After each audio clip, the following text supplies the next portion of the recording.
muchas gracias por asistir al quinto encuentro del ciclo Geografías no representacionales en la cultura latinoamericana, materialidades, enredos y multiplicidades de cara al Capitaloceno. Este ciclo, como varios y varias de ustedes sabrán, arrancó a comienzos de este año y está organizado por el Grupo Cultura, Naturaleza, Territorio, que pertenece al Instituto de Geografía Romualdo Ardizoni de la Universidad de Buenos Aires. Hoy tenemos el agrado y el placer de escuchar al doctor Santiago Urrutia Rebeco. Él nos va a traer una exposición titulada El documental como material de construcción, imagen, paisaje y movimiento en la construcción de la carretera austral durante la dictadura cívico-militar, Patagonia dice en Chile. Y Santiago se propone en esta presentación reflexionar en torno a la imagen en movimiento y sus capacidades para pensar la configuración del paisaje y la infraestructura. En particular, nos trae la pregunta por la participación de dos documentales emitidos por la televisión pública en el marco de la denominada franja cultural de la dictadura cívico-militar en la edificación de la carretera austral. Santiago es doctor en Geografía por la Universidad de Buenos Aires, licenciado y magíster en Historia por la Universidad de Chile, diplomado en Estética y Filosofía por la Pontífica Universidad Católica de Chile, miembro del mencionado Grupo de Estudios Cultura, Naturaleza y Territorio, coinvestigador del proyecto Fondesit en Chile, Geografías Posthumanas en Patagonia, y sus líneas de investigación son la geografía social y cultural, la historia territorial, el estudio de las movilidades y la infraestructura. Santi, cuando quieras, si quieres compartir la pantalla de arrancar. Bueno, muchas gracias por esa presentación, Carolina. Primera vez que me tratan de doctor. Fue hace muy poquito, así que contento por eso también. Avisarles que en el chat puse los links para los videos, para los documentales con los cuales voy a trabajar en esta presentación para quienes eh, quieran verlo, ya sea ahora o más tarde. Muchas gracias, María José. Bueno, voy a compartir pantalla. Eh, ¿Me avisan si se está viendo? ¿Se ve? Sí, se ve bien. Ok. Eh, bueno, voy a poner igual un cronómetro para ir fijándome en los minutos. Em, Primero que todo, agradecer entonces a Azucena Castro, quien está organizando este ciclo, a Cita, a Agustín también, como eh, representantes, digamos, del grupo Cultura, Naturaleza, Territorio y a todo el grupo en general, a Vero, Verónica Holtman, mi directora y también miembro del grupo. Muchas gracias también a Carolina nuevamente por acompañarnos en esta instancia, por esa presentación. Eh, Luego quisiera aclarar que en realidad yo no soy para nada un experto, digamos, en cine, ni en imágenes, ni en arte en general. La verdad es que, digamos, arribé al análisis de las imágenes por una cuestión aparentemente bastante inconexa, como es el estudio sobre las movilidades y la infraestructura, que es una de las líneas justamente de investigación mías, digamos. Eh, y en particular lo que vengo a compartir en esta instancia se deriva de mi trabajo de investigación doctoral, que se planteaba como problema central, digamos, la pregunta eh, qué hace un camino y más específicamente qué hace la carretera austral en la Patagonia chilena durante la dictadura de Pinochet. La carretera austral, para quienes no conocen, es este camino, no sé si se ve mi cursor, bueno, es el camino este, digamos, oscuro, este camino longitudinal que está trazado, digamos, en la parte centro-norte de la Patagonia chilena, que comenzó a construirse en la década de 1960, pero que durante la dictadura, eh, a partir de, o sea, la dictadura que fue entre 1973 y 1990, adquirió un gran impulso, transformándose de hecho en una de las obras más emblemáticas o representativas del periodo.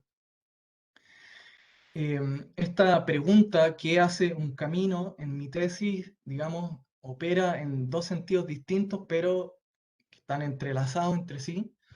Por un lado, la pregunta se refiere a qué es lo que la carretera austral efectivamente ha hecho, es decir, indagar un poco en cuáles son las transformaciones socioterritoriales que promueve, conecta y en las que participa el camino. Y por otro lado, cómo se construye sociomaterialmente este camino, es decir, qué materiales, ya sean humanos, no humanos, discursivos o no discursivos o físicos, llamémosle, componen y participan en la construcción del camino austral. Entonces, digamos que esta presentación, que corresponde a un capítulo de la tesis, estaría enmarcado más bien en este segundo sentido de cuáles son los materiales que componen al camino austral. Y bueno, dada la, digamos, la naturaleza de mi investigación, las imágenes fueron consideradas acá en un sentido que podríamos llamar práctico o funcional, en el sentido de que lo que más me importaba estudiar era el cómo operan estas imágenes y desde ahí ver de qué manera nos permiten pensar la configuración de la infraestructura de la carretera austral y de su entorno, de su paisaje. En este sentido, entonces, podríamos decir que se trataba de resaltar el aspecto creativo de las imágenes, que no depende únicamente de la dimensión simbólica o referencial. Entonces, la propuesta era un poco como cambiar la pregunta que tradicionalmente se les hace un poco a las imágenes y preguntarse antes que todo un poco la misma pregunta que le hacíamos al camino, ¿qué cosas hacen o qué mecanismos despliegan las imágenes? Esto implicó entonces entrar en diálogo, digamos, con toda una literatura contemporánea que precisamente viene demostrando que el alcance o la fuerza de las imágenes en el campo social no es solamente representacional, eh, sino que también participan de un modo bastante concreto y material, digamos, en la configuración del paisaje y también en las conexiones que generamos con nuestro entorno cotidiano, así como también con paisajes que pueden estar eh, sumamente distantes, digamos. Pero sobre todo me llamó la atención un pequeño ensayo o texto escrito por la poeta chilena Gabriela Mistral en 1930, que se titula Cinema documental para América. Eh, Aquí yo tengo como una cita larga, digamos, del texto, pero dicho muy brevemente, en este ensayo la poeta lo que va a hacer un poco es enlazar al cine con la geografía, proponiendo que a diferencia del mapa que supuestamente, según Gabriela Mistral, como aparece en esta cita, habla únicamente al geógrafo, por ser una herramienta demasiado abstracta e inerte para dar cuenta de algo concreto y vital, como por ejemplo la Tierra y sus diversas formas de vida. La imagen en movimiento que despliega el cine documental sería, por el contrario, según Gabriela Mistral, ofrecedor de paisajes vivientes. Ese es un concepto, digamos, que acuña ella, que serían de mayor y más fácil anclaje en la imaginación popular. De esta manera, entonces, eh, Gabriela Mistral, concentrándose en los aspectos más materiales y técnicos de cada soporte visual, va a postular en definitiva que el mapa va a ponerse por entero a vivir en el cine, puesto que según sus propias palabras, como aparece acá en esta cita también, eh, en el mapa las islas, selvas o montañas quedarían reducidas como a expresiones sin sugerencia alguna, dirá ella, y por el contrario la imagen en movimiento ofrecería o sería capaz de producir una geografía animada. Bueno, si bien yo no estoy del todo, quizás no coincido del todo con esta distinción tan estricta entre imagen cartográfica e imagen en movimiento, me pareció que esta propuesta de Gabriela Mistral, sobre todo porque también fue escrita en 1930, un buen punto de inicio, digamos, para reflexionar acerca del documental y su participación en la configuración del espacio desde un punto de vista que atenúe al menos un poco este binarismo tan marcado y tan propio de nuestro pensamiento racional o occidental establecido entre materia y representación o imaginación. Y desde esta plataforma entonces me gustaría proponer, siguiendo en esto a otro autor que se llama Martín Lefebvre, que creo que no es para nada pariente de Henry Lefebvre, proponer entonces que a partir de distintos mecanismos, como son, por ejemplo, los tiempos muertos, las tomas largas, los primeros planos o la falta de narración en la imagen en movimiento, eh, producirían estos mecanismos una especie de anudamiento entre el ver y el vivir el paisaje. Es decir, que de algún modo estos mecanismos y la imagen en movimiento en general va a complejizar un poco el plano, digamos, de la representación para crear una realidad que este mismo autor va a denominar inmersiva, que se encontraría compuesta, además de las imágenes, por sonidos, luces, texturas, sensaciones, etc. Y es desde esta plataforma teórica entonces que propongo acá que las imágenes eh, y la imagen en movimiento en particular de los documentales que voy a tratar en esta presentación sean comprendidas como un material de construcción, es decir, como un material más dentro de los muchos que van a participar justamente en la edificación o la construcción de la carretera austral y de su entorno, de su paisaje.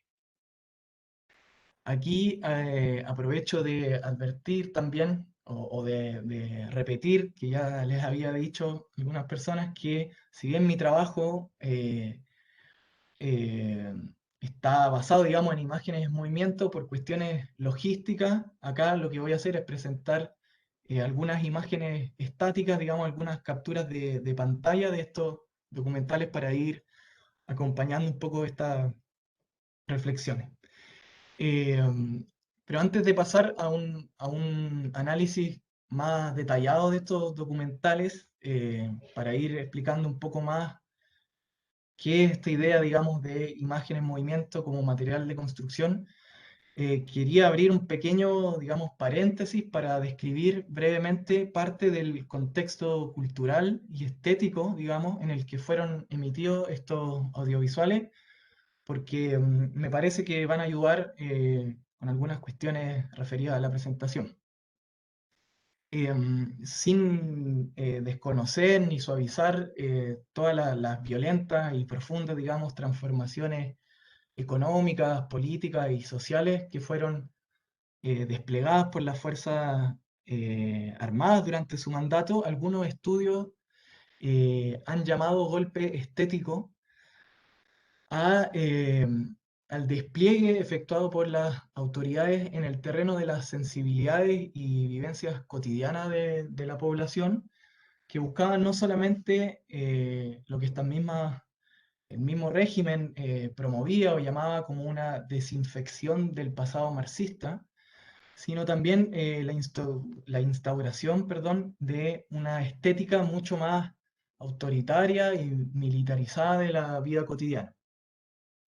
Y en esta perspectiva, la historia cultural y política reciente han hecho bastante hincapié entonces en esta dimensión, eh, ya no solamente la dimensión, digamos, represiva de la dictadura, sino en esta dimensión que podríamos llamarlo de alguna manera productiva de la violencia que tuvo eh, la dictadura, en tanto, según estos estudios, formaría parte muy importante de lo que son los cimientos de la sociedad chilena contemporánea.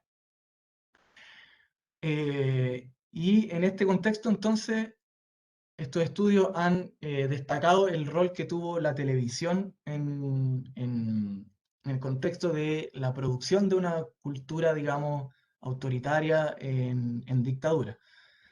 Eh, no me voy a extender mucho más sobre este tema por cuestiones de tiempo, pero resaltar, digamos, que la relevancia que adquiere en este periodo la televisión tiene como correlato, digamos, la censura de otros dispositivos como fue el libro o la música.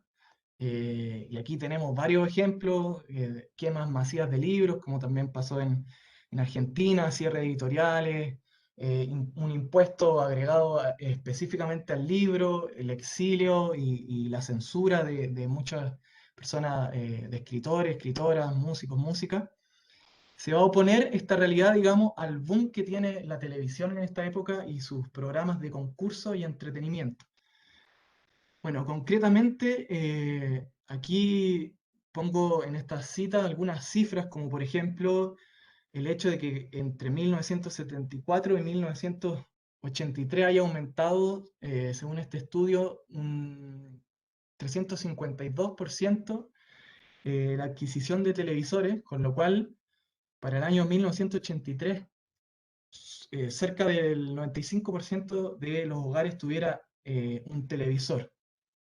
Por otra parte, también en 1975, Televisión Nacional de Chile logra cubrir con su señal todo el territorio nacional, convirtiéndose entonces como en una especie de portavoz o caja de resonancia, perdón, del discurso oficial, mientras que la línea editorial de los otros canales de televisión, que eran todos ellos de propiedad de universidades, había quedado también, digamos, asegurada a través de rectores militares que habían sido designados por el régimen. Por otra parte, también la política cultural, que fue un documento que se publicó en 1974, va a ser bastante clara al respecto, al decir que, y aquí voy a citar, para extirpar de raíz y para siempre los focos de infección que se desarrollaron y puedan desarrollarse sobre el cuerpo moral de nuestra patria, los medios de comunicación iban a tener un rol protagónico, pero como aparece en este pequeño recorte, especialmente la televisión por su efecto multiplicador inconmensurable. Bueno, entonces en este contexto la televisión vamos viendo cómo se define, digamos, como el principal medio de difusión y producción de esta cultura, divulgando unos supuestos éxitos económicos que van a estar encarnados en una imagen, digamos, de una nación próspera y sin conflictos internos.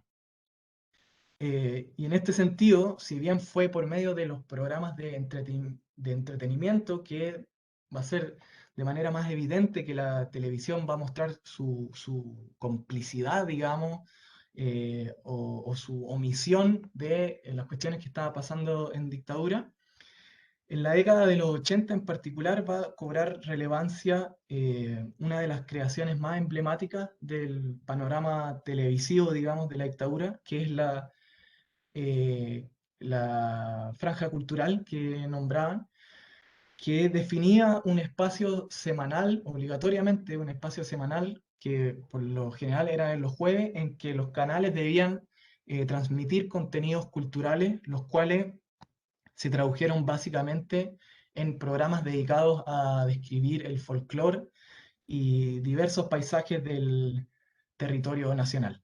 Y en este contexto, entonces, que dos de los programas más emblemáticos fueron Al Sur del Mundo, que aparece acá, y La Tierra en que vivimos. Los dos empezaron a emitirse, digamos, en la década de los 80, a principios de la década de los 80, y es dentro de estos dos programas de los cuales yo seleccioné, digamos, los documentales que voy a analizar. Eh, los cuales, según esta nota periodística, digamos, que tengo acá del 84, afirma que estos documentales, estos programas tenían como propósito mostrar a todo el país lo que es la naturaleza de Chile, su fauna y flora, como, con una radiografía de cada región, además de la actividad del hombre y sus tradiciones. Eh, para cerrar ya este paréntesis, decir que la importancia que tuvieron estos dos programas dentro de la agenda cultural del régimen, digamos, es muy coherente con lo que señala la historiadora Isabel Jara, quien afirma que las imágenes de la naturaleza precisamente jugaron un rol muy importante dentro de la política de las comunicaciones de la dictadura, ya que según esta autora, el paisaje fue patrimonializado bajo una doble operación. Por un lado, fue proyectado como base material de la nación, es decir, con sus recursos y con sus características materiales, físicas, y por otro lado fue difundido como la evidencia natural de este nuevo orden impuesto por la dictadura. Entonces, según Isabel Jara, esta atención al paisaje, entendida como lo natural, eh, sirvió como una forma de negar un poco una realidad que en esos mismos años era profundamente conflictiva. Y de esta manera entonces la producción de un bloque de sentido más o menos unificado u homogéneo para el paisaje habrían sentado las bases, según la interpretación de esta historiadora, de este proyecto supuestamente refundacional de la dictadura. Bueno, con respecto a nuestros documentales en particular, o a nuestro tema en particular, que es sobre la carretera austral, según pude, digamos, recabar de la información, tres de los cuatro principales canales nacionales de entonces habían dedicado algún programa, perdón, especial para mostrar eh, la obra de la carretera austral mientras estaba en pleno periodo de construcción. Pero a mí lo que me pareció más interesante, y es lo que aparece en esta segunda noticia, que dice Aysén y Magallanes en serie al sur del mundo, es que si bien Televisión Nacional había alcanzado la cobertura nacional del país en 1975, el resto de los canales en realidad tenía una señal que se acotaba básicamente a la zona central del país, a las grandes ciudades. Eh, y aún más, como señala esta nota de acá, en realidad la emisión de estos programas estaba de hecho dedicada a los televidentes que no vivían en estas zonas alejadas, digamos, del país, sino que justamente en la zona central y en las grandes ciudades. Lo cual para mí constituye algo importante en el sentido de que si bien un grupo reducido de personas eran, digamos, testigos eh, del camino austral y su construcción, el mismo fue masivamente difundido, digamos, y conocido a través de este tipo de imágenes. Y de esta manera, entonces, como una primera hipótesis, eh, podríamos decir que gracias a este tipo de materiales, Aysén y la carretera austral fue poco a poco, lentamente, instalándose en el panorama paisajístico, digamos, de los y las chilenas. Bueno, ahora, con relación a los documentales en particular, Aysén La Trapananda, el nombre del primer documental que voy a presentar, que fue emitido alrededor del año 1983 por el programa Al Sur del Mundo. en el que se va a realizar un recorrido terrestre, digamos, y náutico o acuático por Aysén.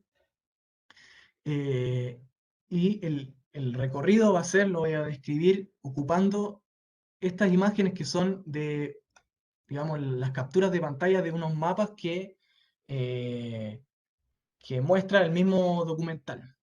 Entonces, el recorrido es como aparece indicado acá, desde Puyuhuapi, en primer lugar, hasta Puerto Ibáñez, terrestremente. Una vez llegado a este lugar, la imagen en movimiento va a ser reemplazada nuevamente por el mapa, es decir, se presenta primero el recorrido, se hace toda la narración audiovisual, todo el documental, hasta llegar a ese punto. La imagen se vuelve a cortar, aparece el mapa eh, y que nos va a delinear el próximo trayecto, que es navegación lacustre por el lago General Carrera, visitando distintas localidades como son Chile Chico, que aparece acá, Mayín Grande, para retomar transporte terrestre hasta Cochrane, en donde se va a anunciar, digamos, un nuevo cambio en el transporte y en el paisaje, que va a ser nuevamente antecedido por un mapa. El trayecto va a ser básicamente la navegación por este río abajo, río Báquer, cerca de 120 kilómetros hasta alcanzar su desembocadura en esta zona que se llama Caleta Tortel, y un poco más al sur seguir la navegación hasta llegar a los campos de hielo. Perdón. Lo cual va a marcar entonces el fin del recorrido y del documental mismo. Recorramos la Tierra Nueva, recorramos Aysén. Estas son unas palabras que anteceden a la aparición del primer mapa que les mostraba, la primera sección del mapa que les mostraba, eh, que como decíamos va a dar inicio, digamos, al recorrido visual y al viaje mismo del equipo de filmación a través de Aysén. Tanto en este documental como en el otro que vamos a revisar, sobre el mapa se van a ir trazando geométricamente la línea del itinerario que va a ser realizado, como les decía. Por este medio, se nos van a localizar, digamos, de manera supuestamente objetiva, pero también abstracta, para después hacernos partícipes de un paisaje inmersivo, ocupando el concepto de Lefebvre, que va a estar lleno de colores, de texturas, sonidos, que en este caso, en el caso de la primera toma, luego de captar la humedad de un área cubierta de agua, donde están descansando distintas aves, se va a transformar en esta ruta húmeda que está siendo, digamos, surcada por este automóvil que va directo hacia el espectador. Y de este modo van a quedar presentados tres de los factores que ambos documentales van a ir poniendo en tensión y en relación a lo largo de la narración, digamos, que es el mapa, el paisaje y la movilidad.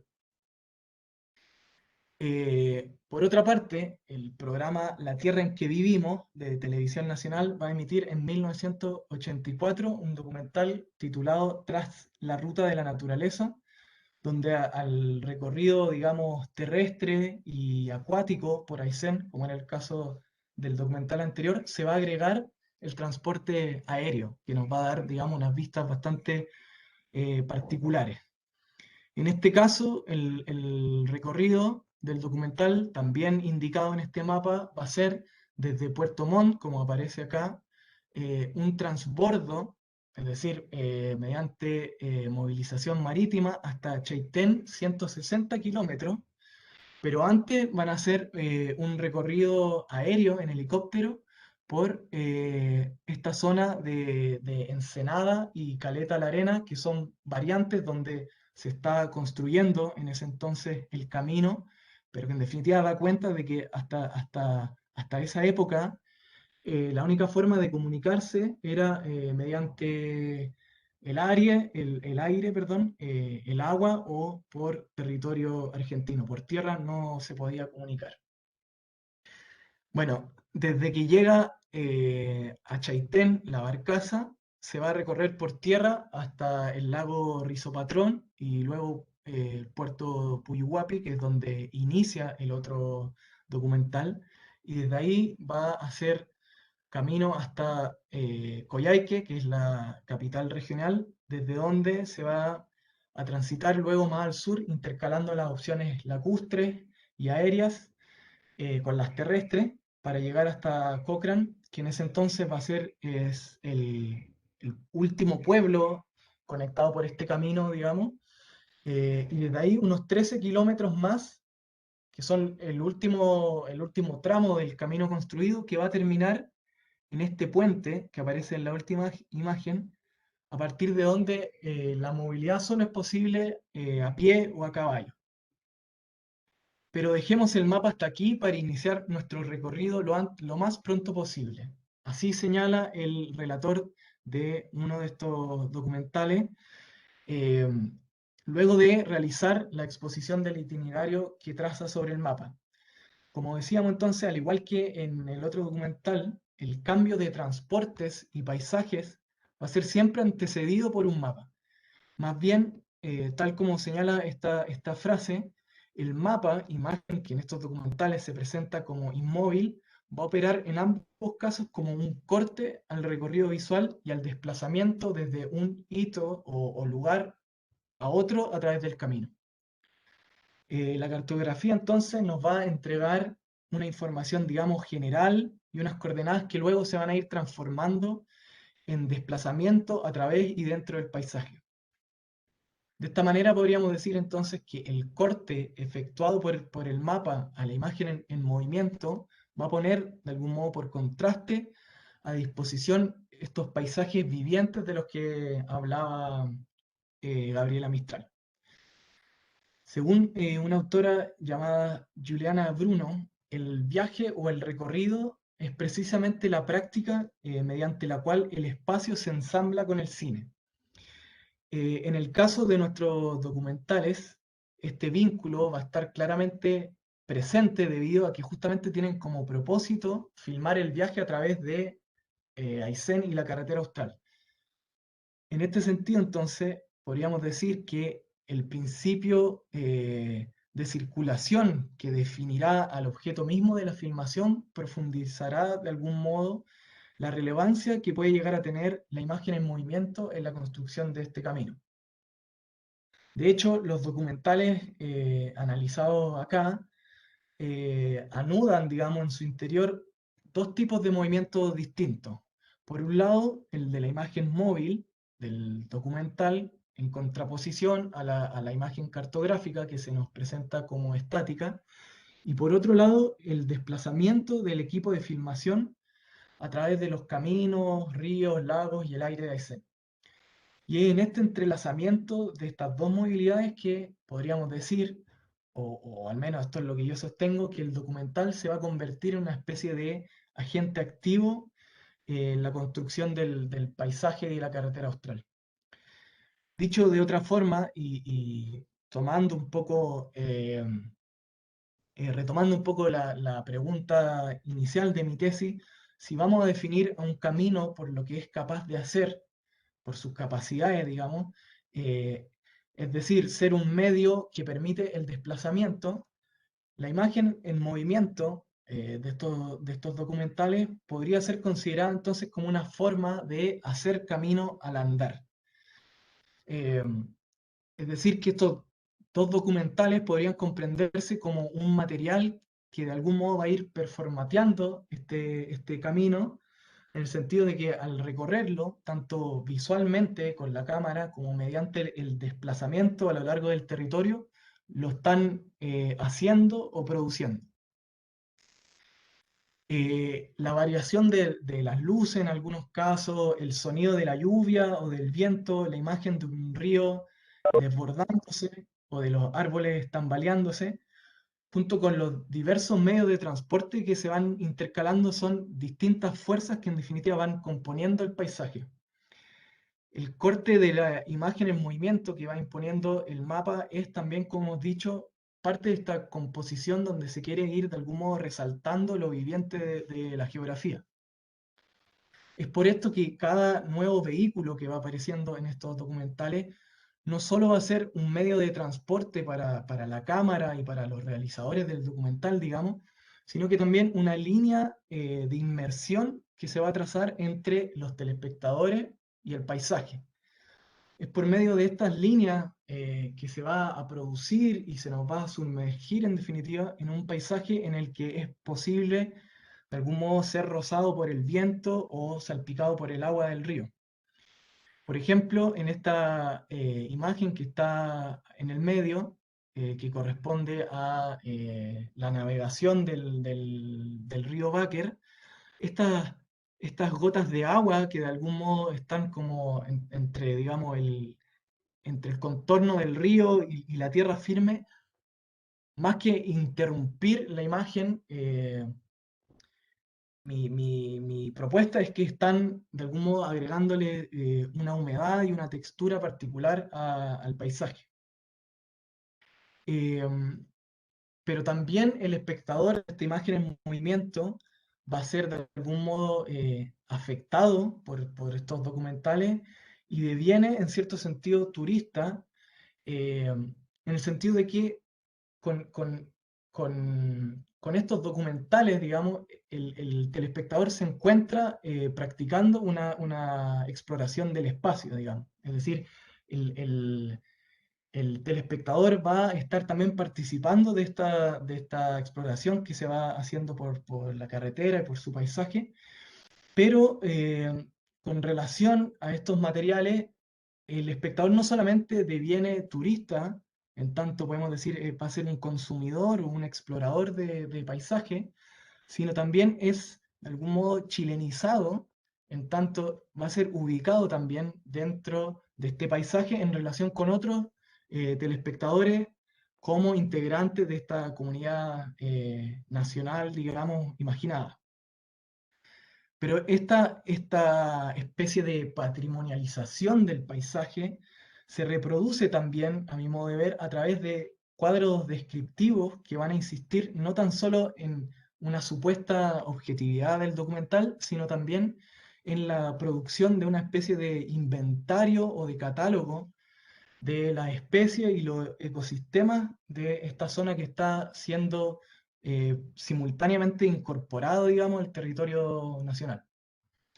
Desde esta lógica, entonces, estos documentales van a constituir unas verdaderas, digamos, herramientas para una construcción de una historia oficial y natural de la nación que va a reemplazar o al menos soslayar en esta época una historia social que en ese mismo contexto está, digamos, plagada de muertes, de desapariciones, de tortura, de desaparición política, entre otras cuestiones. Y mediante una minuciosa observación a través de, por ejemplo, primeros planos detallados que van a hacer a plantas, a insectos, a aves, a anfibios o mamíferos, y también una abundante descripción que va a ser acompañada de largas tomas sin narración a ríos, a bosques o lagos, la naturaleza va a ser de algún modo desenvuelta como una base aparentemente exenta justamente de violencia y contradicciones en la cual va a ser posible hundir de algún modo lo nacional. De hecho, es sumamente difícil tratar de distinguir, digamos, en estos documentales cuando se habla propiamente de lo natural o cuando se habla de lo nacional, porque efectivamente la dinámica de funcionamiento de estos documentales consiste, digamos, en enredar y confundir ambas dimensiones. Y así es como también pienso que estos documentales pueden ser pensados como una especie de catálogos móviles de Aysén que contribuirían, digamos, de algún modo a conformar una especie de atlas de la nación. En total, por ejemplo, y me di el tiempo de contarla, son inventariados cerca de un centenar de especies vegetales y animales distintas, además de una acumulación también muy grande de descripciones sobre los tipos de suelos, de climas, de regímenes hídricos y ecosistemas en general. Esto, por ejemplo, va a ser muy evidente en el documental Aysén La Trapananda, cuando va a realizar una descripción audiovisual, digamos, del Parque Nacional Queulat, que está a donde aparece ahí señalado en el mapita. el cual va a ser definido por uno de los narradores de este documental como un territorio vegetal exuberante recién abierto a la mirada del hombre. El sonido de la lluvia y la disminución de la luz, digamos, van a ser los primeros elementos que van a empezar a sumergirnos de algún modo en este frondoso bosque.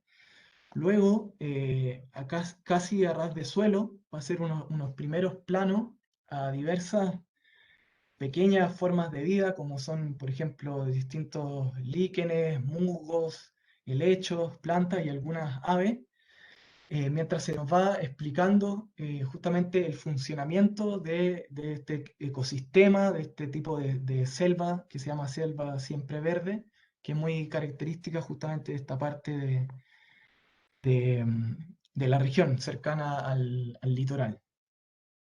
Un poco más arriba van a empezar a aparecer los primeros arbustos y los primeros árboles que van a ir ocupando el estrato, digamos, ecológico intermedio, y van a aparecer algunas especies como el chilco, el michay, el taique, el mañío, el canelo, el tine, que son, digamos, especies vegetales, árboles, y aves como, por ejemplo, el zorzal o el pájaro carpintero, que es este que aparece aquí. Y posteriormente la cámara sigue subiendo, es como un recorrido que hace, digamos, ascendentemente, y cambiando de piso ecológico, se nos va a mostrar por último entonces la copa de este árbol que se llama ciprés de la Huayteca, que es muy común en esta zona, y sobre uno de estos, el aguilucho, que es un ave, y después termina con esta imagen, digamos, de las aves sobrevolando. Pero en contraste con estos cuadros y estas clasificaciones tan abundantes, los documentales también van a recurrir a vistas panorámicas sobre unos suelos que fueron erosionados, digamos, eh, por unos históricos incendios forestales que en medio de el boom capitalista ganadero fomentado por el Estado a principios del siglo XX, eh, digamos, se quemó gran parte de esta zona, y que va a ser el lugar donde va a estar en la actualidad sobreviviendo, digamos, el huemul. Esta imagen que aparece en el centro es la imagen eh, inmediatamente posterior, digamos, a esta descripción de este bosque. O sea, es como un contraste bastante grande, y luego entonces nos van a empezar a hablar sobre estos ciervos que son endémicos de esta zona, pero que además es el emblema nacional de Chile, digamos, el animal típico de Chile, pese a que uno de estos mismos documentales lo va a definir como un símbolo de sobrevivencia y de trágico destino.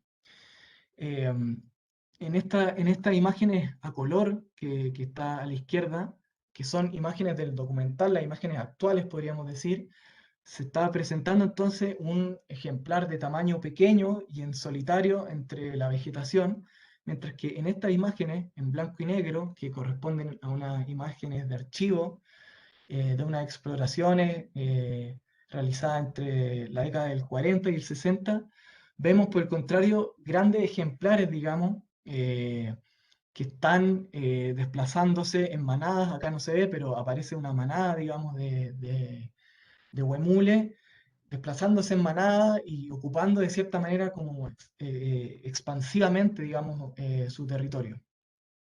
En este primer caso también la imagen vemos que está tomada desde una perspectiva inclinada.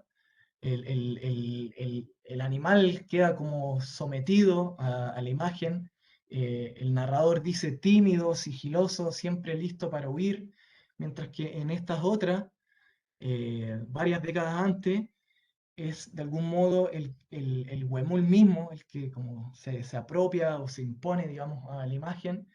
eh, el mismo autor, el mismo narrador también lo define altivo, casi arrogante. Ellos saben que son los primeros habitantes de Aysén.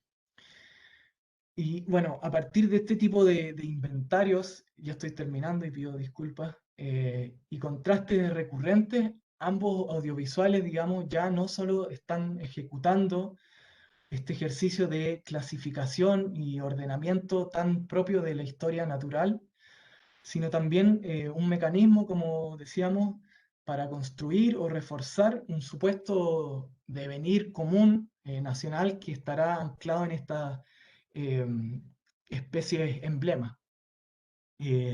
Simultáneamente también se nos va a ubicar de cierto modo ante una situación que podríamos llamar moral, en el sentido de que eh, al presentarse Aysén en este tipo de imágenes justamente como una especie de reservorio de símbolos patrios en pleno proceso de extinción, se exhorta de cierta manera a un supuesto deber nacional, digamos, de cuidar su diversidad, en tanto se considera como fuente y permanencia de estas supuestas bases naturales de la nación. Y desde este punto de vista, y ya para terminar definitivamente, resulta muy importante para mí subrayar que la descripción que hice al principio sobre el contexto no fue como parte de un decorado, digamos, o de un ritual así típicamente académico, sino que fue más bien para mostrar que el énfasis en estas agencias no humanas en geografía, en este caso las imágenes, pero también podemos pensar justamente en animales, en vegetales, no implica renegar de la dimensión política que tiene la materialidad del espacio, sino que por el contrario, a mi modo de ver, una manera de promover una repolitización, digamos, de la misma mediante la ampliación de la gama, digamos, de seres, de soportes, de cuerpos, de conexiones que van a desplegar en definitiva los ejercicios del poder o la práctica política. Em, y así entonces quisiera proponer, eh, acompañándome, digamos, obviamente, de una serie de otras lecturas, pensar justamente al paisaje como un- un proceso de ensamblaje justamente entre estas fuerzas humanas y no humanas, en el que no solo va a estar redistribuida la capacidad de actuar, sino también que va a ser reconocido, digamos, el poder que estas otras existencias, estas otras cosas movilizan y ejercen. Y me gustaría entonces también proponer esta posibilidad de pensar justamente a la imagen en movimiento como este material que al posicionar al paisaje como esto que estamos simultáneamente viendo y viviendo, en la práctica nos permite desdibujar o al menos atenuar, como decía también al principio, esta dicotomía tan común entre el mundo y su representación, digamos, ayudándonos por el contrario a tratar de buscar o generar las conexiones que existen. Y bueno, es en este sentido entonces que creo que las imágenes son un material muy útil para el pensamiento geográfico. Eso sería todo. Y mil disculpas de nuevo, me pasé. Muy bien, Santi. Voy a hacer Muchas gracias. el aplauso con sonido por todo eso. Gracias. No, no te pasaste tanto tiempo. Bien. Bueno, ahora tenemos un rato para, gracias Santi por tu presentación y tenemos un tiempo para discutir colectivamente, hacerle algunas preguntas a Santiago sobre su presentación, sobre lo que expuso, aportes. Si quieren pueden escribir por el chat o solicitarnos la palabra.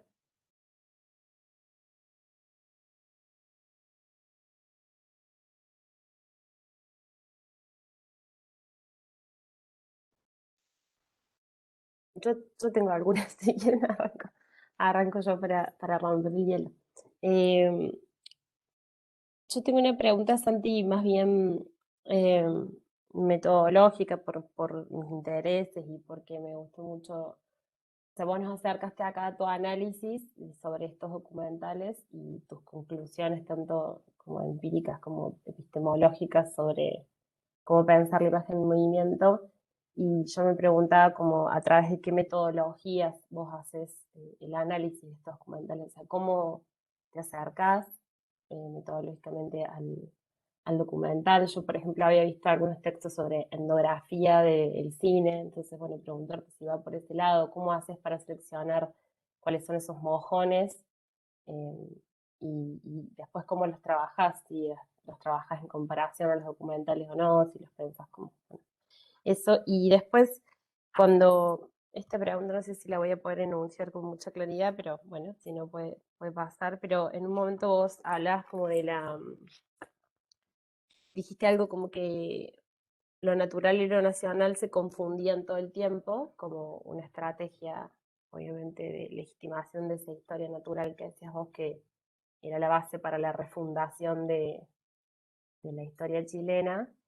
Y me preguntaba cómo trabajaban con ciertas floras o faunas, eh, o sea, cómo trabajaban la idea de lo nativo y lo autóctono cuando muchas veces esas floras y esas faunas no son ni nativas ni autóctonas. O sea, si estaba tan entrecruzado eso de lo nacional y lo natural, bueno, a veces es difícil hacer esas distinciones, esos recortes naturales, recortes nacionales sobre procesos naturales que no responden a territorializaciones sociales. Entonces me preguntaba si había algún nudo, alguna pronunciación, por ejemplo, sobre aspectos geofísicos comunes con la Argentina, por ejemplo, si se mencionaban o no, si era obviado ese límite, si era dado como algo natural. No sé si alguien más tiene, podemos hacer una ronda, si no, como quieres. Yo tengo una pregunta.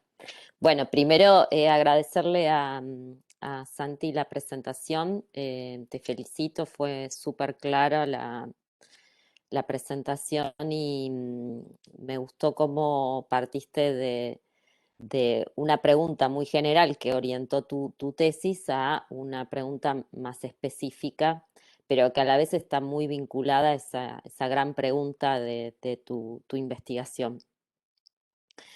Y bueno, dos preguntas, comentarios. Si bien no fue el objeto de tu investigación, pero cuando te escuchaba pensaba si en otros, si vos viste otros documentales de estas dos series, para ver si también se reitera esta idea del viaje o si es algo específico para el caso de Aysén. Eso por un lado. Por otro lado, sí, ¿qué se sabe de quienes producían los documentales?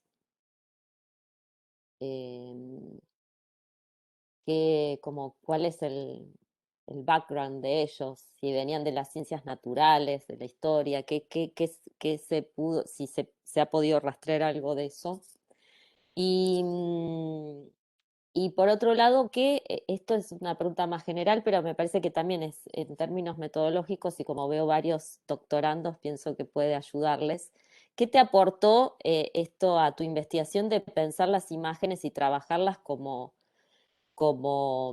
no como algo que venía a ilustrar una hipótesis, sino como fuente para crear y producir hipótesis y preguntas en tu investigación? Entonces, más que el cómo que te preguntó Carolina, mi pregunta es qué contribuciones que son evidentes aquí, pero en tu presentación, ¿no? Pero ¿qué te parece que aportó diferencialmente esta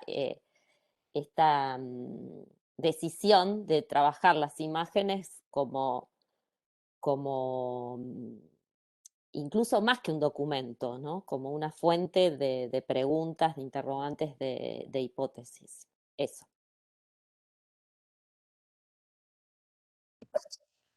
Y a mí me gustaría hacer una pregunta. Bueno, también así felicitarte, Santi, la verdad que fue muy claro y bueno, y fluida tu presentación. Eh, bueno, sabiendo que la imagen, ¿no? El estudio de la imagen es como la vértebra, ¿no? La espina dorsal de tu trabajo y de tu presentación. Me estaba preguntando cómo, bueno, haces referencia, ¿no?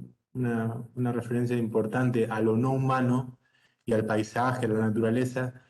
Me gustaría saber si, de cierta forma, el sonido, ¿no? Ese paisaje sonoro, fue analizado o, bueno, o lo tuviste en cuenta, cómo si lo abordaste y cómo lo abordaste a ese aspecto.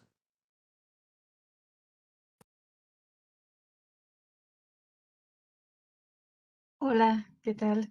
Voy a sumar a las preguntas ya que la están haciendo todas para que haga su lista. Bueno, felicitaciones, me encantó esta presentación. Más que nada lo que me atrajo es como creaste otro registro para, para trazar y reconstruir procesos que se han hecho a través de otras evidencias y eso me pareció muy, muy interesante. Yo trabajo en arqueología justo del otro lado, entre Lago Buenos Aires y Lago Posadas, así que, bueno, vecino de buena parte del trecho. Y bueno, por la edad también uno vivió todos esos procesos, entonces también uno es como que mira para atrás y encuentra muchas vivencias reflejadas en esos documentales que uno de joven también los vio. Y entonces es interesante también empezar a rescatar ese material documental de este lago, de la Argentina, para ver estas improntas.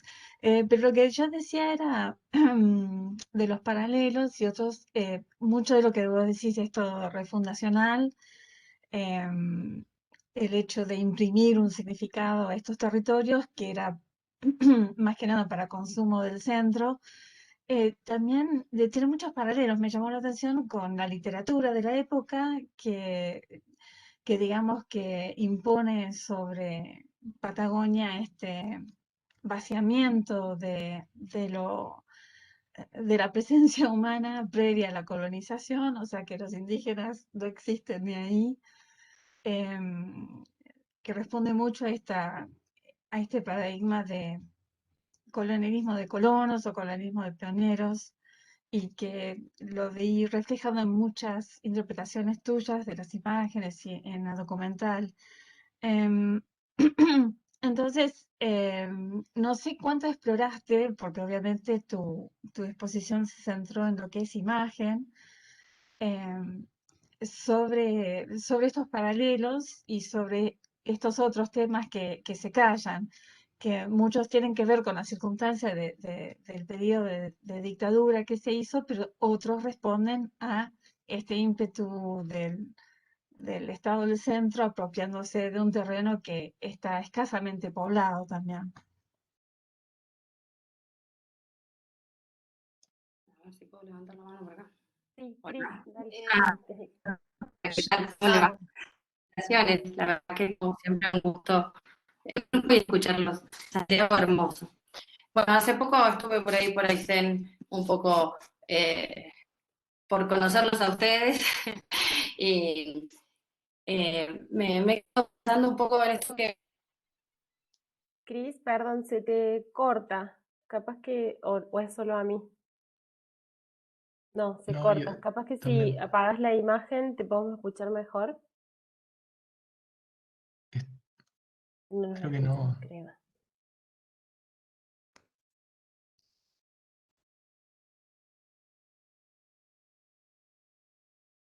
Y yo no escucho. ¿Ustedes sí? No, no, no, no, yo Ah, tampoco. Le voy a poner en el chat, creo que es como que le está llegando diferido. Ahí le escribí yo, que no la Ah, escuchamos. perfecto. Creo que Sí. quería hablar a alguien, además de Cris, hasta que podamos conectar con ella. Sí, yo quería hacerte una pregunta. ¿Qué tal? Buenas tardes. Silvana es mi nombre. hola, muy buenas Gracias, tardes. Santiago, por tu investigación, que es muy enriquecedora. Eh, y novedosa también, ¿no? Cómo juega la imagen en la construcción simbólica de un Estado, una nación. No, lo que te quería preguntar es si esas imágenes que te preguntaba Carolina, esos especies que toman de la naturaleza, digamos, si esa selección está operada sobre la nada o ya existía en la cultura chilena algo de eso, ¿verdad? O sea, si hay algo que toman del pasado, ¿no? Si es pura invención o si es pura construcción o si es una construcción que surge de también elementos culturales que ya existían. Eso es lo que te quiero preguntar. Eh, disculpa, estoy como un poco perdido porque ¿ustedes me escuchan? Sí, yo te escucho y se ve la imagen desfasada del sonido, porque vos Ah, la viste hablar más, a mí me pasa igual. o sea, porque veo como a Chris que estaba hablando, escuché la A pregunta de Marcela, Silvana, ah, pero Silvana. quedó paralizada la imagen. Pero ustedes me escuchan y me ven bien. Sí, sí, sí, ese desfaso por un momento me parece, a mí también me pasó la imagen con la palabra. ¿Escuchaste, Silvana, entonces la pregunta? Sí, pero le quería preguntar porque no pude, estaba como demasiado, con mucha información en la cabeza y no alcancé a entenderla muy bien si la podía repetir.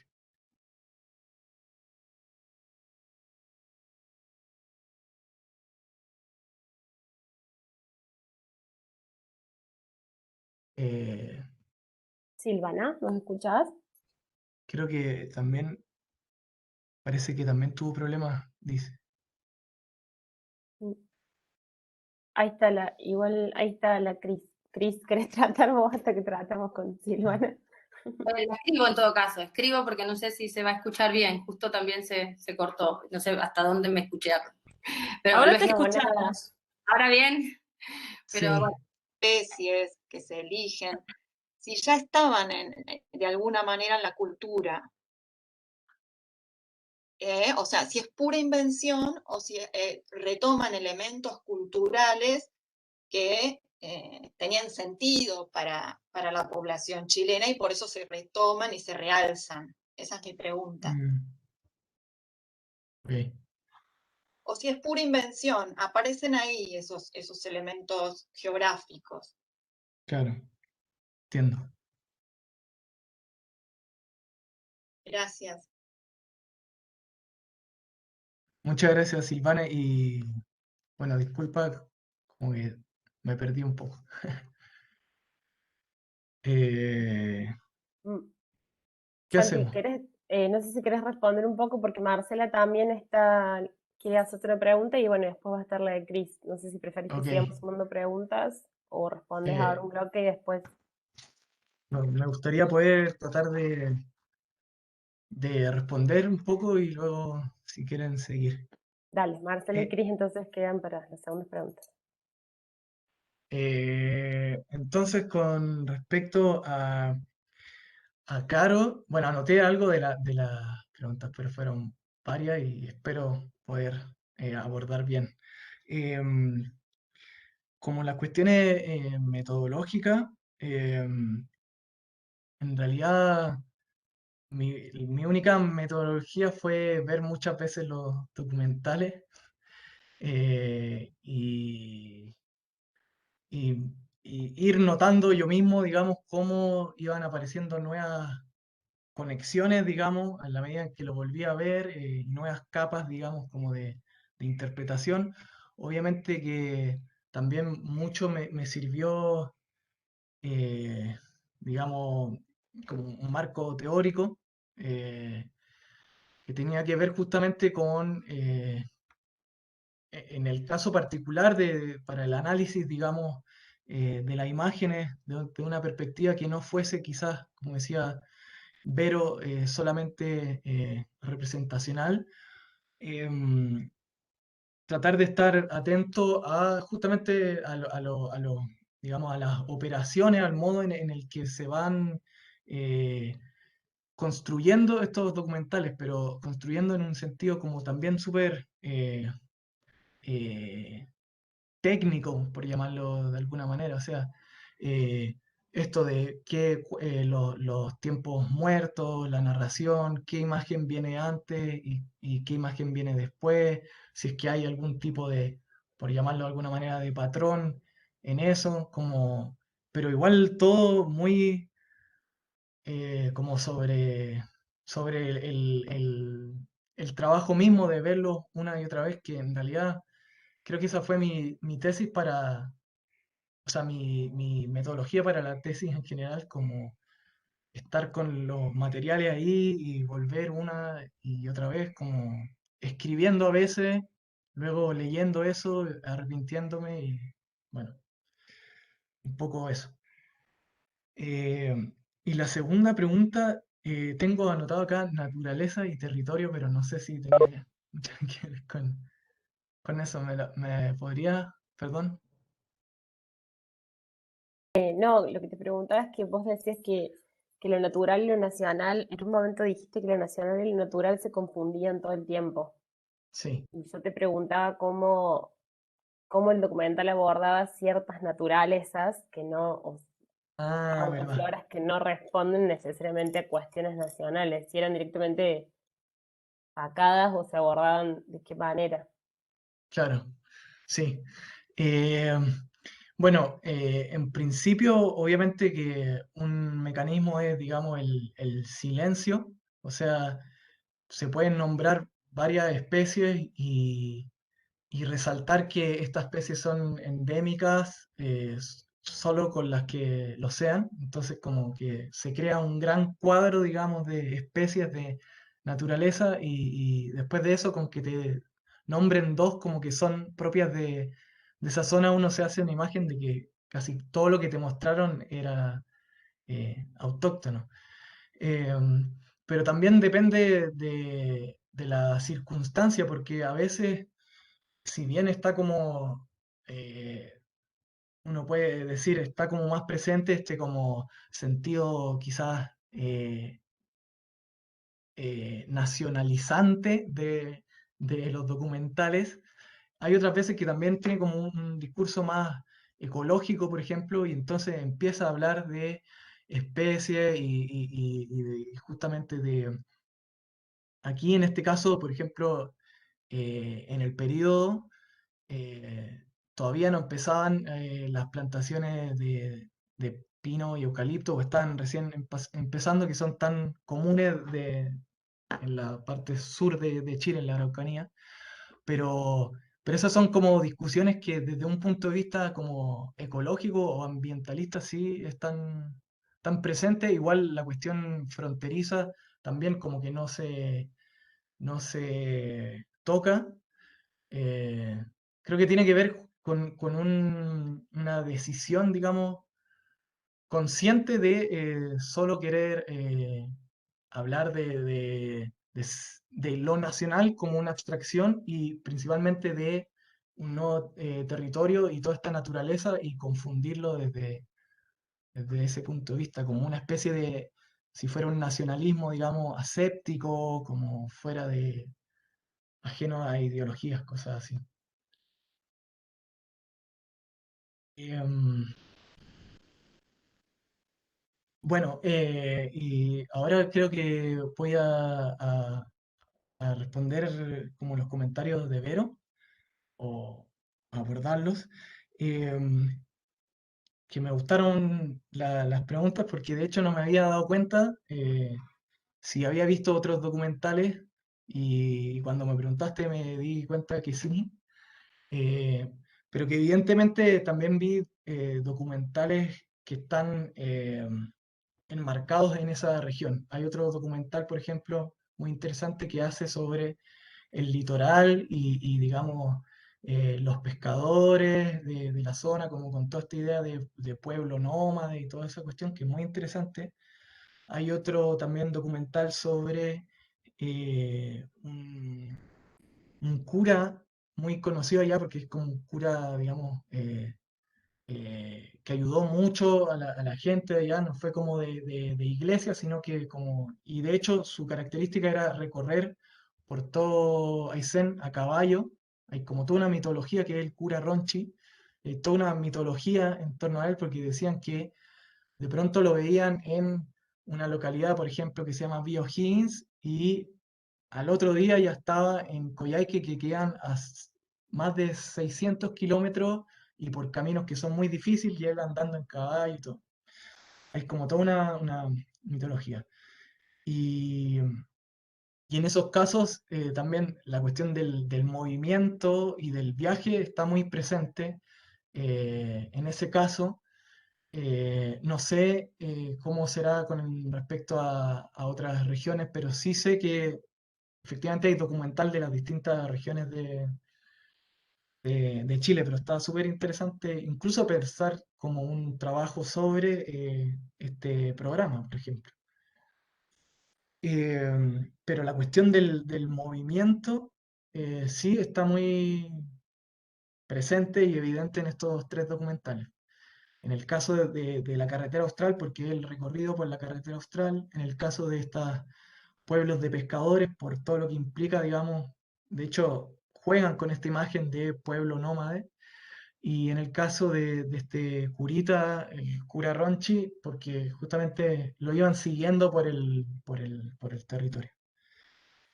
Eh, sobre la historia o digamos la biografía de algunos de los realizadores de los documentales, hay uno de estos que es el de Canal 13, que se llama Aysén La Trapananda, se llama Francisco Gueda y él es antropólogo.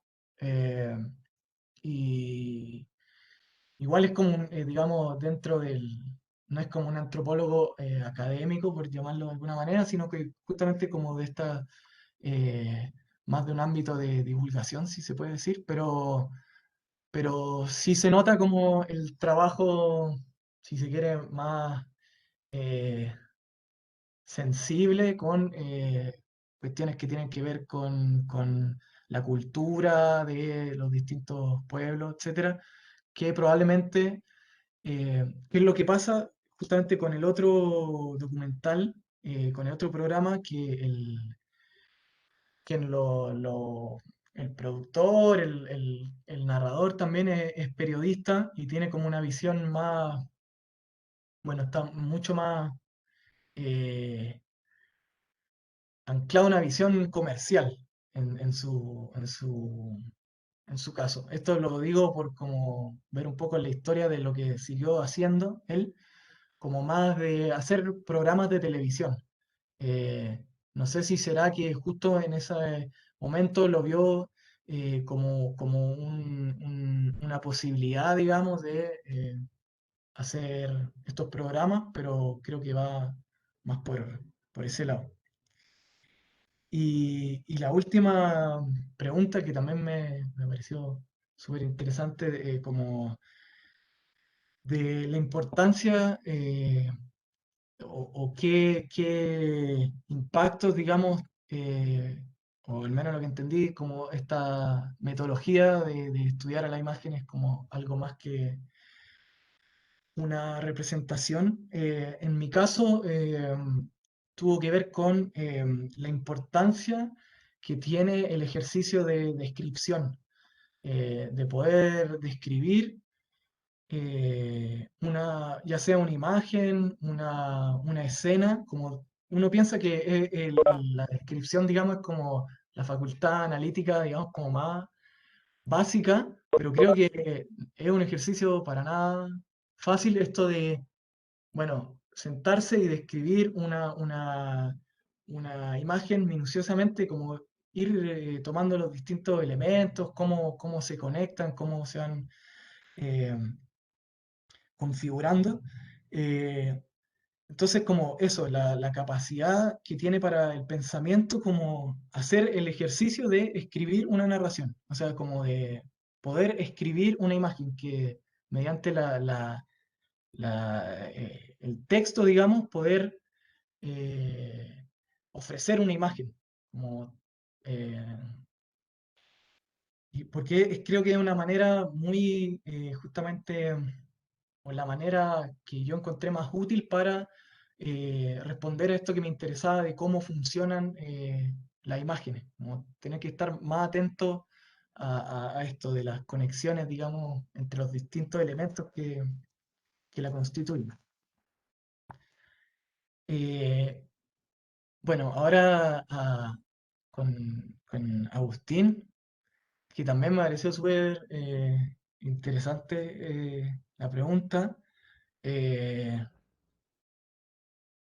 Porque, bueno, claro, compartí los recortes, digamos, del documental, pero efectivamente el sonido es algo muy importante en estos documentales, como en esta misma búsqueda, digamos, de producir un paisaje, como producir esa inmersión en el paisaje, eh, la presencia eh, de los sonidos así como más eh, menores, por decirlo, ya que estamos leyendo ese libro de las literaturas menores. eh, por ejemplo, en la caída de una gota, como ese tipo que es como, creo yo, un sonido muy sensorial, como más que quizá un sonido demasiado fuerte, algo así como tan sutil quizá, como que te genera, bueno, sensaciones, afectos, digamos. Ahí en la presentación puse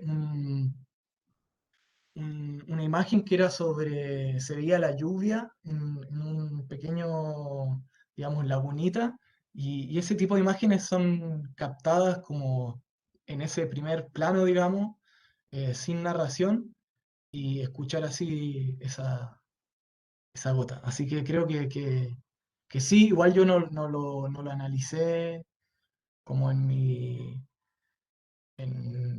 tesis, digamos. O sea, no me enfoqué en esto de los paisajes sonoros, ni puse eh, especial atención al sonido porque lo vi como un elemento constitutivo más. Eh, bueno, con respecto a la pregunta de María José, bueno, muchas gracias y qué gusto también que pueda estar acá. Eh, no entendí muy bien si tú decías los paralelos entre la situación chilena y argentina, como si encontré esos paralelos que se establecían entre eso. En realidad, creo que mis comentarios eran más motivados por lo que me entusiasmó tu presentación y las conexiones que hacía yo. Pero sí, entre esos paralelos, y de ahí surge la pregunta, es especialmente como soy arqueóloga, este borramiento de toda la población anterior, Mm, hacer digamos, imprimirle un carácter específicamente natural, si es que por ahí lo había notado también en otros aspectos de la documental. Hiciste ajá, mucho hincapié en lo natural, pero tal vez hayan de curiosidad, ¿no? Porque es un recurso muy común de este paradigma de la colonización. total. Súper, sí. Muchas gracias. También súper agradecido y súper interesante la pregunta. Eh, en general existe un borramiento un poco conocimiento de las poblaciones eh, eh, originarias, digamos, de esta zona. Eh, es como parte de la historia, digamos, chilena, que no solo de esta época, digamos. Em, pero existen igual otros documentales, por ejemplo, este que les comentaba sobre los pescadores de Aysén, eh, se remonta, digamos, justamente a la vida, digamos, y la experiencia de poblaciones que vivían en el litoral, en el archipiélago de esta zona, que eran justamente grupos nómades y navegantes, vivían la mayor parte de sus vidas, digamos, sobre sus botes, que son los chonos, y ahí haciendo un juego que también es parte como de la historia eh, oficial de Chile, que es como un poco de patrimonializar como estas poblaciones, como hacerlas quedar como media estáticas en un periodo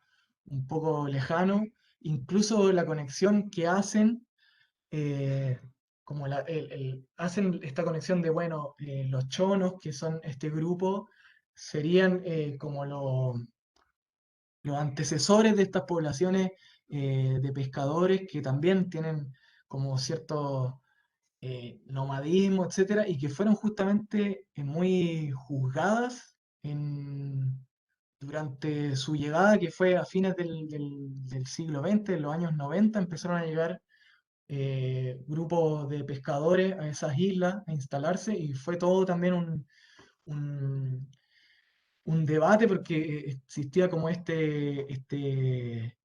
digamos, imagen de que viven como nómades y por tanto viven como indígenas y por tanto, bueno, son atrasados, son incivilizados, son, etcétera, todos esos prejuicios, digamos. Em, Entonces como que hacen ese uso de la exploración a poblaciones, digamos, originarias, como este uso más folclorístico eh, y la pregunta de Silvana, muchas gracias María José. Eh, Perdón, la volví como a perder. Si lo puedes repetir, porque tengo acá anotado.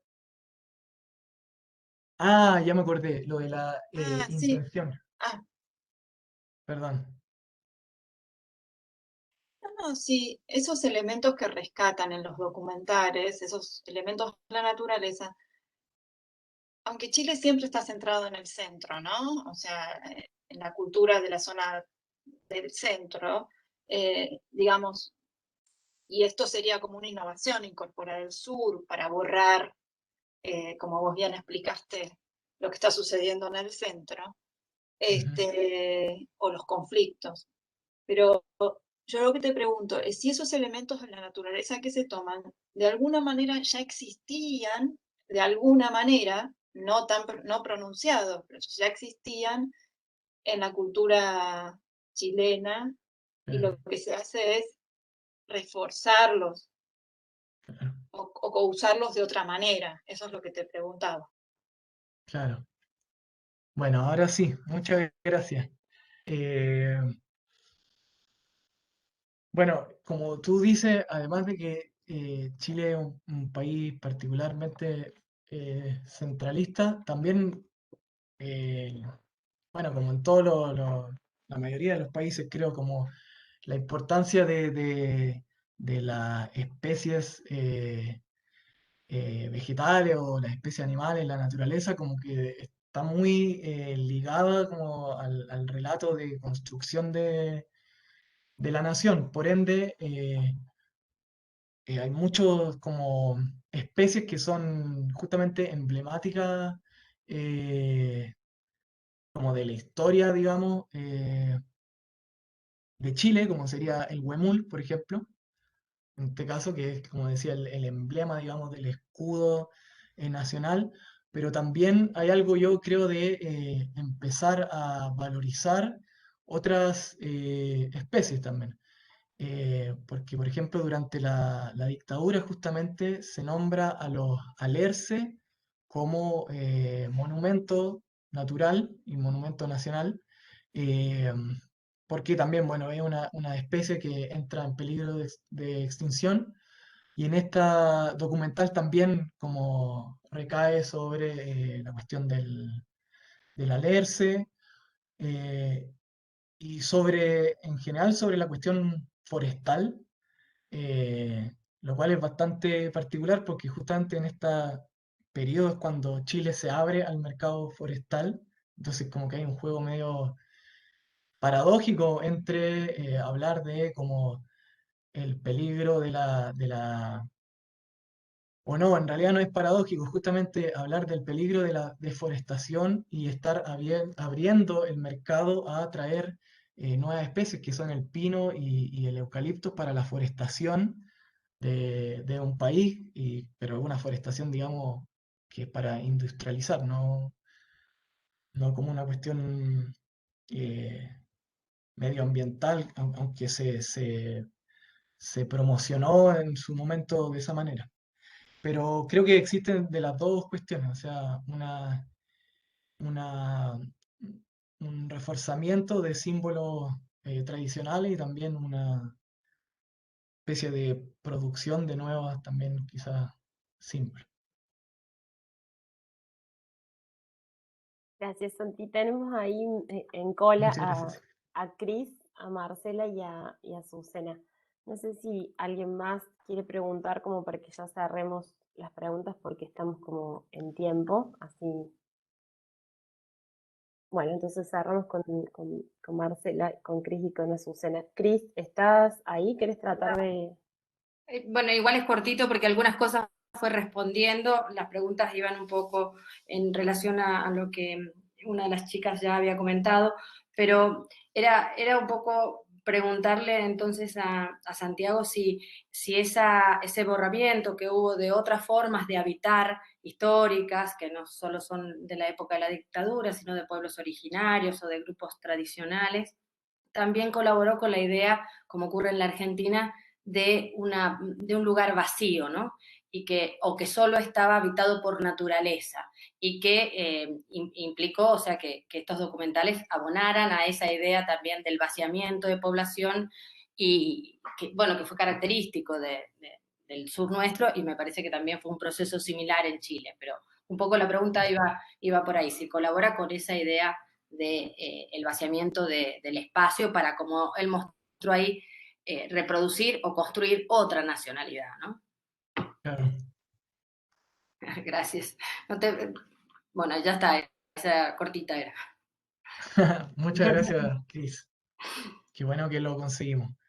Sí, yo pienso que está dentro de esa dinámica. En todo caso, digamos, la historia de Aysén, que es esta región que recorre la carretera austral como territorio alejado y despoblado, eh, claro, es una historia muy anterior a la dictadura, es como la característica también principal, pero no, si bien, claro, existe esta cuestión de un vaciamiento, digamos, ideológico de la población, efectivamente también es un lugar menos poblado que, por ejemplo, la zona de la Nor Patagonia Argentina o La Pampa, donde existe Claro. como Pero, realmente un vaciamiento. claro, pero esa idea de poco poblado me parece que también no ve estos que vos mostraste, los grupos, por ejemplo, nómades, ¿no? En realidad Claro, es menos la población, pero también es una forma diferente de poblar, ¿no? tal cual. Sí, Ah, totalmente. De hecho, eso o sea, hay digamos, un capítulo de la tesis que aborda un poco más ese tema que tiene que ver justamente con que existe, y esto también lo trabajó otro geógrafo sobre la región, como que lo que simboliza es justamente esta forma de vida que no es sedentaria, esta forma de vida que es móvil, digamos. ujú. Claro, contribuye a la movilidad de las imágenes, ¿no? Claro, Muchas gracias. y muchas gracias a ti.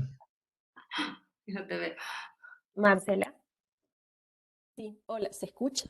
Porque Sí, estoy con el hola. problema. Buenísimo. Bueno, en principio felicitarte, Santiago, me gustó escucharte y también, bueno, felicitar a la directora porque estas investigaciones y las tesis no se hacen con acompañamiento.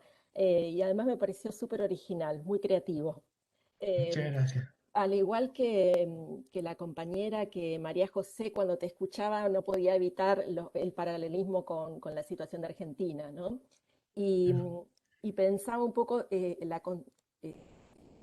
la carretera, ¿no? Como herramienta comunicacional para la dictadura, en tanto metáfora, ¿no? De ese país que quería construir, digamos. De hecho, claro, los elementos que se están, ¿no? Enfatizando, o al menos que vos marcaste, tiene que ver con una naturaleza prístina, ¿no? Y una cultura folclorizada, tradicional, ¿no? Donde parecería ser que lo que se estaba buscando era como conectar con esos elementos, digamos, para construir otro sujeto chileno que no tuviera, ¿no? Bueno, donde el tema de la conflictividad social, pero sobre todo de la violencia y del terrorismo de Estado queda totalmente negado, ¿no? Y además la magnitud de la obra, ¿no? Como que enfatizar la cuestión del proceso, ¿no? De que sea entonces está en formación, ¿no? Eh, Me parecen todas como lenguaje también, ¿no? Es constructor de realidad, las imágenes acá, ¿no? Y con mucha fuerza. Y esto me lo preguntaba un poco más desde mi disciplina, que es la antropología, sobre, bueno, tu metodología, mm, por ahí no fue obviamente la etnografía, pero si tenías al menos registro de voces, de quiénes fueron los espectadores, ¿no? Pensaba yo, por ejemplo, en documentales que cuando fui al secundario veíamos, ¿no? En las escuelas secundarias y que también tenían esta idea de mostrarnos una Argentina, digamos, trabajadora, ¿no? De enfatizar en el trabajo, en las tradiciones, en las costumbres, donde había que abrevar de esos valores para, ¿no? Un país mejor, en fin. Pensaba, bueno, estos documentales, o sea, los espectadores, si tenés algún registro, o si lo pensaste, o en algún momento tenés también intención de recopilar eso, de trabajar con quienes han sido espectadores para de alguna manera tener esas voces, y qué significó y qué impactos tuvo en ellos estos mensajes tan fuertes, ¿no? Donde en realidad, o sea, la imagen, como decía anteriormente, esto de la carretera también funcionó como una metáfora para el gobierno dictatorial, ¿no? De los mensajes que quería dar. Bueno, nada. muchas gracias. Muchas gracias por tu pregunta, Marcela. Eh, o sea, me quedé pensando porque dijiste que eras antropóloga y claro, como mencionaste justamente que mi estudio no es etnográfico, pero sí había tenido la oportunidad de hablar con personas que lo hayan visto. Y justo pensé que, bueno, yo soy de formación historiador y como tal, al menos en la escuela en la que fui formado o deformado, mucha historia oral no se hacía, así que era sobre todo trabajo de archivo, fuentes escritas. Por lo tanto, y respondiendo de esta manera a la pregunta, no tengo esos relatos que hubiese sido la verdad que muy interesante, sino que tengo como recortes de prensa, como algunos los que mostré, que en definitiva daban cuenta que efectivamente como que esto era una noticia local, el hecho de que los avances de la carretera austral o que vaya gente de televisión nacional, de canales de la capital a filmar esta zona, era como una noticia, un evento, digamos, local, que veían un poco como con expectativa, pero que no podían acceder a ellos porque básicamente se pasaban por televisión y la señal no llegaba hasta allá. Entonces era como de hecho, en esa en esa notita que tengo ahí, como que aparece algo así como, bueno, esperemos que en unos años más podamos ver estos documentales. O sea, para ellos ya era como eh, un gran orgullo como que estuvieran siendo filmados y mostrados, difundidos, cosa que tiene que ver con lo centralista que es Chile y con todo este imaginario, digamos, de el aislamiento que también era muy presente en esa zona, pero la verdad que hubiese sido para mí como bien eh, interesante quizás analizar eso, pero hubiese sido otra pregunta como esto del impacto, digamos, de estas imágenes, no solo las imágenes documentales, sino que también hay libros de fotos, eh, yo recolecté en archivo, se hacían muestras, eh, digamos, móviles a lo largo de Chile, o sea, muestras con fotos, con planos que partían desde el norte, recorriendo Chile para mostrar estas obras. Entonces es como todo un campo súper grande, e interesante. Así que muchas gracias también por la idea. Azucena, Bueno, ¿querés preguntarle vos sí. y después hay una pregunta en el chat y cerramos? Bueno, yo tengo, bueno, muchísimas gracias por la presentación, me encantó y me encantó tu lectura de la agencialidad o la agencia de las imágenes. Me, me encantó. Después te voy a escribir Muchas porque gracias. tengo otras cosas que me parecieron interesantes, pero tengo una pregunta mal formulada. Eh, eh, Bueno, hablaste de esta idea de la formación de la nacional a través de poner de manifiesto esta naturaleza y de alguna forma borrar las poblaciones locales. Em, entonces, lo que me preguntaba de las imágenes que mostraste, si hay tomas en los documentales de las personas humanas que visitaron esos Ah, lugares. Porque, por ejemplo, y viene la pregunta es más bien de la estética de las imágenes. Porque, por ejemplo, en el primer en las imágenes del primer documental, ISEM, a mí me da la impresión que el visitante es la tecnología. O sea, las imágenes son del neumático, sí, está la naturaleza, digamos, están los chorros de agua, está el cielo, están los pájaros, pero siempre pareciera que la imagen es como, tiene dos partes, o es un neumático y el agua, o es una parte de mm, barco y el cielo, siempre está como doble, hay como una dualidad. Entonces, pareciera que el visitante o quien ingresa a esos lugares es esa técnica, tecnología moderna, ¿no? Que un poco también me parece que tenía paralelos con la emergencia de la televisión y toda esa claro. parte técnica que mostrabas antes. Entonces me preguntaba, y ahí está la pregunta más formulada, aparte en esta agencialidad de la imagen, la construcción de lo nacional, ¿cómo entra también esta idea que es violenta, me parece, un poco violenta, de lo moderno, ¿no? Y Mm, para construir esa naturaleza prístina, que también es una construcción. Bueno, ahí ah. el comentario mal formulado. Muchas gracias. Muchas gracias por tus comentarios y creo que se entendió más o menos el asunto. Así que, bueno, si respondo cualquier cosa, fue culpa mía, no fue culpa tuya.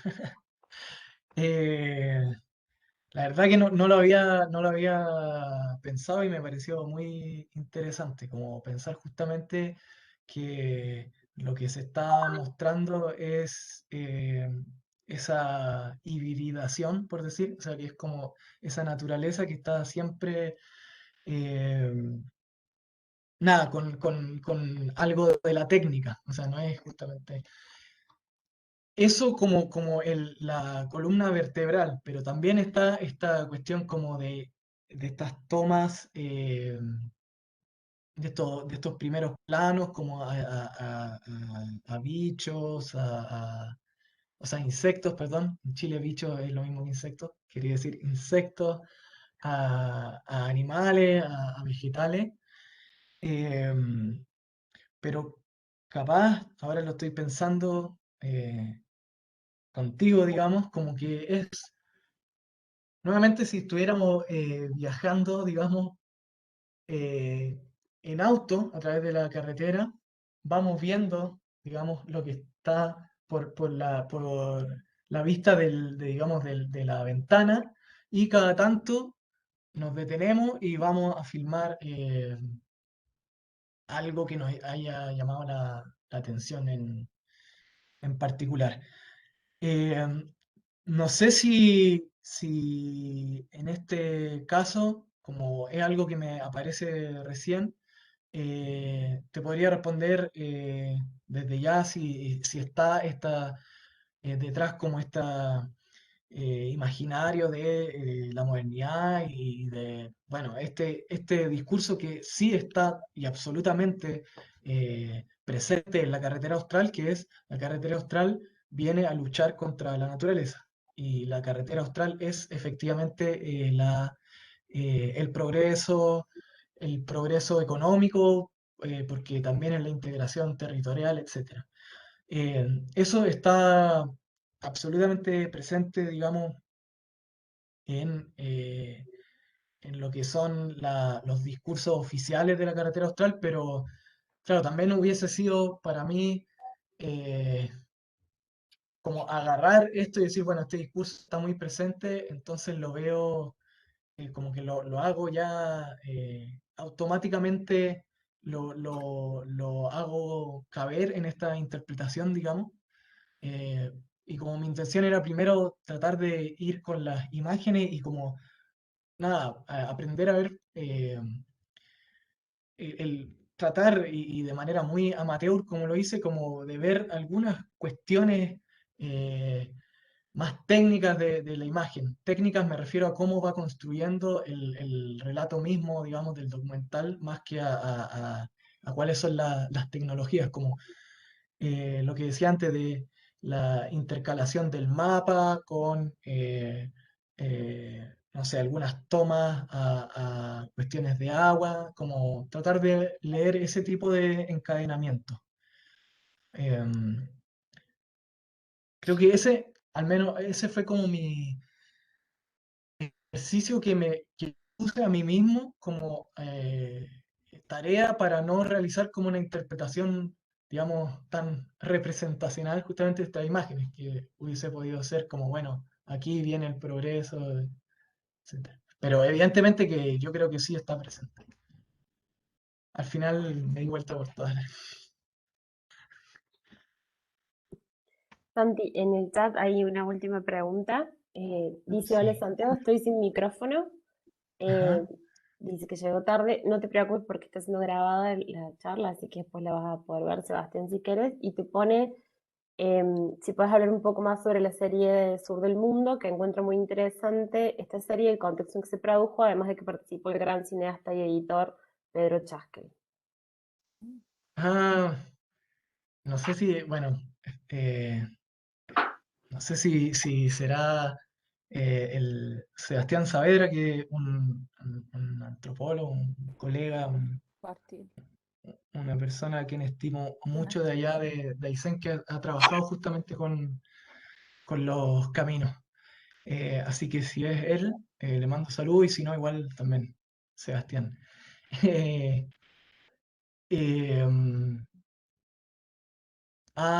bueno, Sebastián Figueroa, mucho gusto de todas maneras. Eh, eh, sí, hablé muy poco sobre en realidad la serie. Básicamente nombré que habían empezado a emitirse a principios de los 80, y que en el caso de la serie Al Sur del Mundo participó, como tú bien dices, Pedro Chasquel, eh, como en las cámaras, digamos, como director, pero lo que yo había mencionado es el rol de Francisco Gueda, que también es un antropólogo que participó de estos documentales, dando cuenta un poco con el tono que tenía este programa, obviamente con todas las limitaciones y censuras que podían llegar a tener en plena dictadura. Pero la verdad que no ahondé mucho más sobre el programa. No sé si es como una pregunta en particular o si podía dar más información sobre la serie, digamos.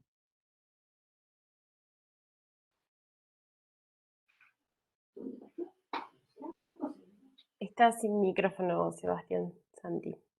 Ah, bueno. Ahí te responde. Claro.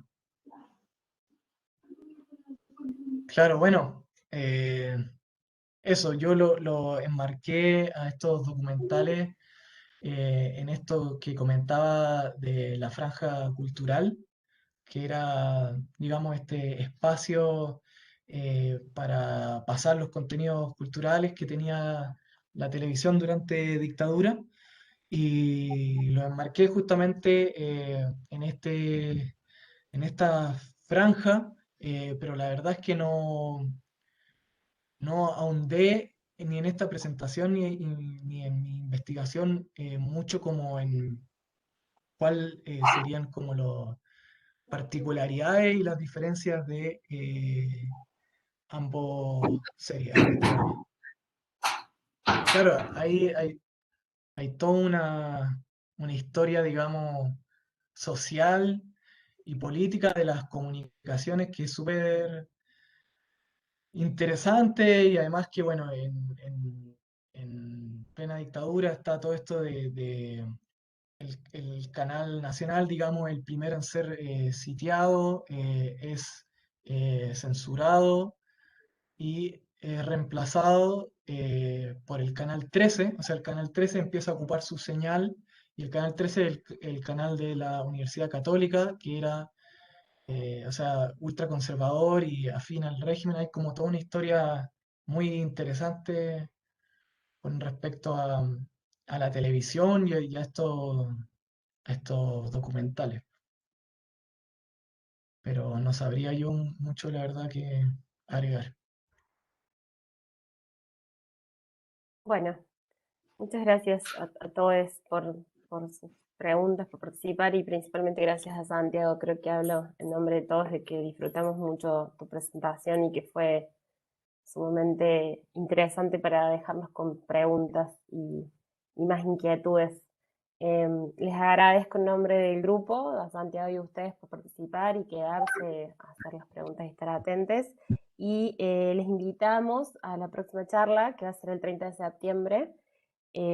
Particularmente vamos a reflexionar sobre arte, geografía y activismo. Van a exponer 3 personas: Ángeles Rempel, Silvana Torres y Sofía Nemenman, y su exposición será de territorios y sacrificios imaginarios geográficos en torno al río Santa Cruz. Así que, bueno, si no hay nada más que agregar, muy agradecidas y nos estamos viendo. Dale, Santi. Yo quería, bueno, agradecer muchísimo a todas sus intervenciones, el haber estado acá escuchando. La verdad que para mí, o sea, a mí me ponen nervioso estas cuestiones, pero fue un placer compartirlo con ustedes, y muchísimas gracias también a Perla, que ahí saludó, a Sebastián por todas las preguntas. eh, Ángela, estoy como en canal de tele, pero estoy agradeciendo a todas las personas y sus comentarios.